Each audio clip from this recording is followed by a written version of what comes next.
বিদ্যুৎ কিভাবে কাজ করে? আমরা রোজ বিদ্যুৎ ব্যবহার করি।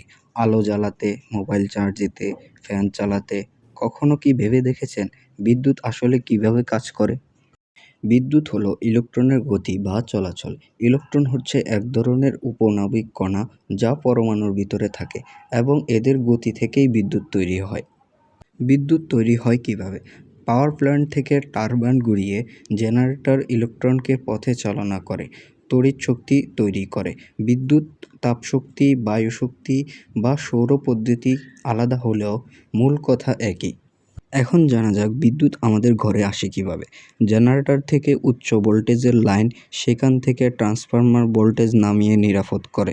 তারপর ডিস্ট্রিবিউশন লাইন ধরে আমাদের বাড়িতে আসে। সুইচ অন মানে কি? ঘরে আসা বিদ্যুৎ সুইচ বোর্ডে ঢোকে।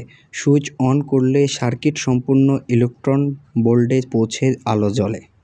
ইলেকট্রন নামের ক্ষুদ্র উপনাবিক কণার দৌলতেই আমাদের জীবন আলোকিত। আশা করি এই ভিডিওটি দেখার পরে আপনারা বিদ্যুৎ কিভাবে কাজ করে তা একটু হলেও জানতে পেরেছেন। বিদ্যুৎ সম্পর্কে আরও গভীরভাবে জানতে চাইলে আমাকে কমেন্টে লিখে জানাতে পারেন। আমি এই বিষয়ে আরেকটি বড় ভিডিও বানাবো।